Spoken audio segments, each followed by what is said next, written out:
une culture, une élite.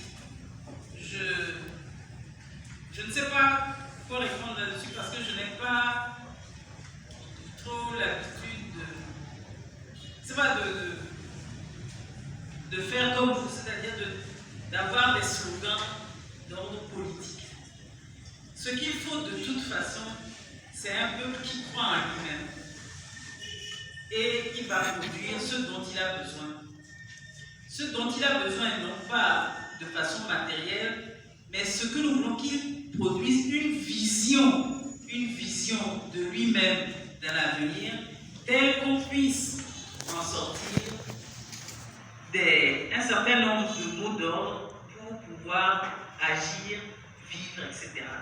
Un peuple qui croit en lui-même. Le dictat de la pensée économique, c'est maintenant. Hein. Ce n'est pas dans, c'est maintenant qu'on vit sous ce dictat-là. On nous dit, il ne faut pas manger gras, vous allez être trop gros, on ne mange pas gras. On nous dit, il ne faut pas manger de pain, vous allez être gros, on ne mange pas de pain. On nous dit, si vous buvez de l'eau glacée, vous allez grossir, on ne boira pas d'eau glacée. On nous dit, et ça c'est au niveau du citoyen. Mais imaginez les pays. Qu'est-ce qu'on ne nous impose pas au nom de l'économie? On va dans certaines directions. Vous savez, le modèle du pays émergent. Hein. On a couru après, je ne sais combien d'années, ça n'a rien donné du tout. Rien du tout même. Après, on te dit modèle rustique. On croit que c'est l'économie qui va résoudre nos problèmes. Non, c'est la vision que nous avons de nous-mêmes, ce que nous voulons faire, qui va nous permettre de choisir un modèle économique. Pour l'individu, être autonome, c'est choisir. Être autonome, c'est choisir. Et donc, vous allez choisir. Parce que de toute façon, on ne vous en donnera pas, puisque la société a tellement changé. On ne vous donnera pas de modèle. Donc, il faudra construire un modèle et vous allez choisir les personnes, ou bien chez les personnes, ce qui correspond à votre vision, mais pas s'aligner derrière une personne parce qu'elle vient de mon village.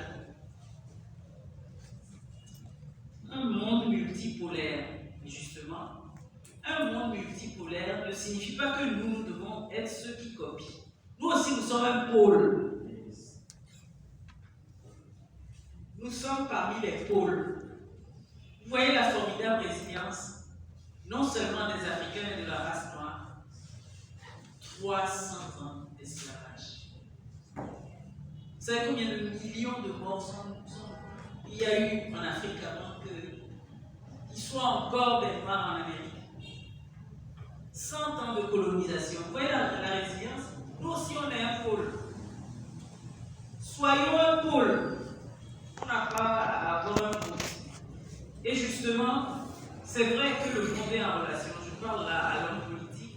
Mais moi, ça me hérisse toujours un peu quand les hommes politiques demandent que dit la France? Que disent les États-Unis de ça? Que disent... C'est vrai, ils ont l'argent. C'est vrai, ils ont un certain pouvoir. Mais ils sont faibles. C'est des géants au pied d'argile. Regardez ce que le Covid a fait. Aujourd'hui, Joe Biden revient vers l'Afrique et tout. Pour vous donner 50 milliards sur 2 ans à 50 pays. C'est honteux. C'est des miettes. Simplement parce qu'il a besoin de lutter contre la Russie et la Chine. Et nous, on va servir à ça.